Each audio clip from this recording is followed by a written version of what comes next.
کیا کہا انہوں نے؟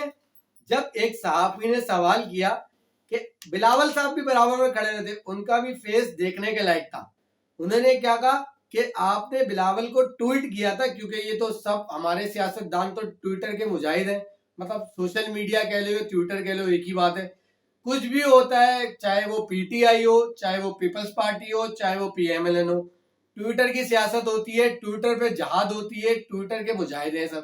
تو انہوں نے اس وقت بلاول کو کہا تھا سلیکٹڈ, تو وہی صحافی سوال کر رہا تھا کہ آپ نے اس وقت کہا تھا سلیکٹڈ, تو اس کا جواب انہوں نے کیا دیا, آئیں بائیں شائیں بگلے جاگتے ہوئے گول گول چورنگی گھما دی.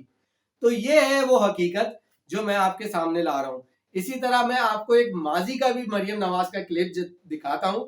زرداری اور عمران کون ہے؟ زرداری اور عمران بھائی بھائی, زرداری اور عمران, زرداری اور عمران.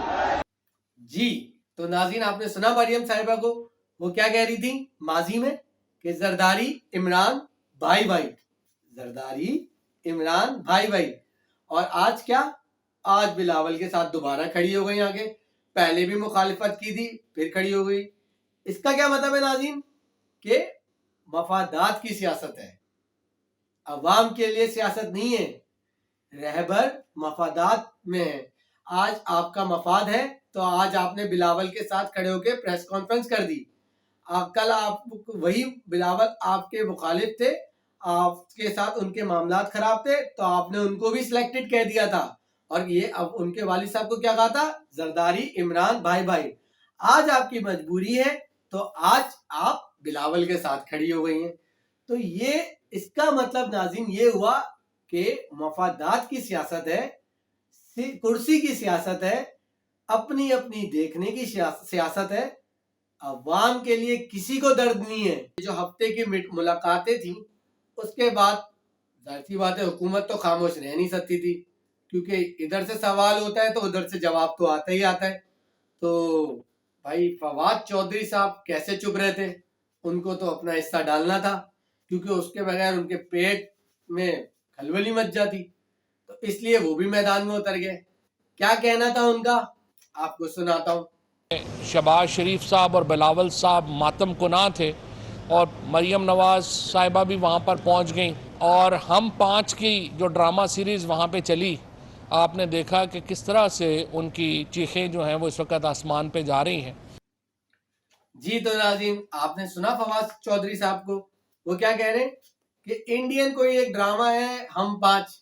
تو بھائی ہم 5 اکٹھے ہوئے اور انہوں نے ڈرامہ سیریز کا افتتاح کر دیا. مطلب انہوں نے اس پی ڈی ایم کو دوبارہ اتحاد ہونے کو ایسے ہی سمجھا کہ بھائی یہ تو ڈرامہ کرتے آ رہے ہیں, پہلے بھی ملتے آ رہے ہیں, بعد میں بھی ملے ہیں, تو یہ تو بھائی ملتے جلتے رہیں گے, پھڈے بھی کرتے ہیں, یہ تو ڈرامہ, یہ تو کچھ ان کو سیریس نہیں لو. اسی حوالے سے شیخ رشید صاحب بھی کچھ کہہ رہے ہیں, ملاحظہ کیجیے. آئے آپ دونوں کٹھے ہو کے آئے, تینوں کٹھے ہو کے آؤ, سارے گندے انڈے کٹھے ہو کر اسلام آباد آؤ, ایک ہی ٹھوکر میں آپ کو مار دیں گے. جی تو سنا آپ نے شیخ صاحب کو, شیخ صاحب کا ایک اپنا ہی انداز ہے, بات کرنے کا ایک اپنا ہی اسٹائل ہے. انہوں نے کیا کہا, ایک ٹھوکر میں آؤ تمہیں اڑا دیں گے, 2 آؤ 3 آؤ 1 آؤ, آؤ تو صحیح اسلام آباد. ایک طریقے سے شیخ صاحب نے کھلی دھمکی دے دی ہے کہ آؤ بچو تو سوچ سمجھ کے آؤ, پھر ہم بتائیں گے کہ تم آئے کیسے ہو گئے کیسے ہو. تو شیخ صاحب کا ایک اپنا ہی اسٹائل ہے. ناظرین, عوام کا درد کسی کے دل میں نہیں ہے, دل میں اگر ہے تو صرف مفادات کی سیاست ہے بس, اور کچھ نہیں ہے. اپنے غرض کے لیے آج شہباز شریف, مریم صاحبہ, بلاول اور زرداری صاحب سے مل گئے جا کے. اپنا غرض نہیں تھا تو ٹویٹر پہ جادی بنے ہوئے تھے سب, ایک نہیں, چاہے وہ پیپلز پارٹی ہو, پی ایم ایل این ہو, پی ٹی آئی ہو, سب کے کام یہی ہیں, ایک ہی تالی کے چٹے بٹے ہیں سب. تو ناظرین, اب جو ہے نواز شریف صاحب کے حوالے سے بھی باتیں چل رہی ہیں کہ بھائی حکومت کا کہنا یہ ہے, فواد چودھری کہہ رہے ہیں کہ یہ جو رپورٹس ہیں یہ جعلی ہیں, فیک ہیں, اور حکومت تو بہت پرعزم ہے کہ ہم بہت جلدی نواز شریف کو واپسی لے آئیں گے, اس کے لیے انہوں نے بہت اقدامات کر کے رکھے ہوئے. اسی حوالے سے عطا تارڑ صاحب کا بھی کچھ کہہ رہے ہیں, آئیے آپ کو سناتے ہیں, اس کے بعد اس پہ تبصرہ کریں گے. ہم نے کبھی نہیں کہا کہ میاں نواز شریف خدا نہ خواستہ چلنے پھرنے سے قاصر ہیں. ان کے یہ جی میں آیا کہ میں پاکستان واپس آ جاؤں تو باوجود اس بات کے کہ ڈاکٹرز کا کیا مشورہ ہے, اگر انہوں نے ٹھان لی تو وہ پاکستان واپس بھی آئیں گے. جی عطا تارڑ صاحب, آپ نے کبھی نہیں کہا, آپ کے لیڈرز نے جتنے بھی ہیں, مریم بی بی نے, شہباز شریف صاحب نے کبھی نہیں کہا کہ نواز شریف صاحب کی طبیعت خراب ہے, وہ چلنے پھرنے کے قابل نہیں ہے. جب نواز شریف صاحب کو نہیں بھیجا جا رہا تھا, حکومت کو بلیک میل کون کرتا تھا؟ آپ لوگ ہی بولتے تھے نا کہ اگر نواز شریف صاحب کو کچھ ہوا تو ذمہ دار کون ہوگی؟ حکومت. آپ تو بھول سکتے ہیں اپنا ماضی, ہم نہیں بھول سکتے ہیں. ہمارے پاس آپ کے سارے ریکارڈ موجود ہیں جس میں آپ نے یہ کہا ہے, ذہنی ٹارچرز دیا ہے, اور آپ یہ کہہ رہے ہیں کہ اگر انہوں نے ٹھان لی تو وہ پاکستان آ جائیں گے. ارے سر, میرا یہ کہنا ہے کہ وہ ٹھانیں گے کب؟ آئے تو صحیح پاکستان. آپ تو صرف اگر مگر ڈگر کی بات کر رہے ہیں نا. آپ ان کو بولیں کہ وہ ٹھانے. ماشاءاللہ فیکٹری کے وزٹ کر رہے ہیں نا, بیٹھ کے میٹنگیں اٹینڈ کر رہے ہیں, چل پھر رہے ہیں, ہوٹل جا رہے ہیں, باہر جا رہے ہیں, سیر سپاٹے ہو رہے ہیں, تو آئیں اپنے وطن آئیں, فیس کریں چیزیں. کیوں نہیں کر رہے فیس؟ تو ناظرین, بات ساری یہی ہے کہ عوام کے لیے سیاست دان ہمارے رہبر زندہ نہیں رہے. صرف کس لیے زندہ ہے؟ ذاتی مفاد کے لیے.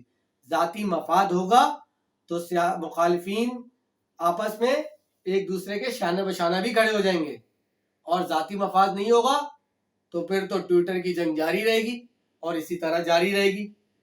تو میری آپ سب سیاست دانوں سے ریکویسٹ ہے, ہاتھ جوڑ کے ریکویسٹ ہے کہ خدا را عوام کے لیے سوچو, عوام کے درد کو فیل کرو. مہنگائی کتنی بڑھتی جا رہی ہے, بے روزگاری بڑھتی جا رہی ہے, اس کے لیے کچھ کام کرو. موجودہ حکومت اگر اس کام کے لیے صحیح نہیں ہے تو اس کا سپورٹ کرو, نہ کہ اس کو بھی دھکیلو تاکہ اور جو ہے کشتی ڈوبتی جائے. تو پلیز آپ سب سے ریکویسٹ ہے, ملک کا سوچو, عوام کا سوچو, اور ایک پیج پہ آ جاؤ تاکہ ترقی کی راہ پہ گامزن ہو. ناظرین, اس امید کے ساتھ کہ آنے والا دن ہمارا بہت اچھا ہوگا, میرا ویلاگ اختتام پذیر ہوتا ہے. آپ سے امید یہی کرتا ہوں کہ آپ میرا یہ والا ویلاگ بھی آپ کو اچھا لگے گا, اور آپ اس کو کمنٹ کریں گے, لائک کریں گے, شیئر کریں گے, اور مجھے اپنی رائے سے آگاہ کریں گے. تو بہت شکریہ آپ کی محبت کا, آپ کے خلوص کا. اسی کے ساتھ شہریار شاہد کو دیجیے اجازت. انشاءاللہ تعالی اگلے ویلاگ کے ساتھ آپ کے سامنے حاضر ہوں گا. فی امان اللہ.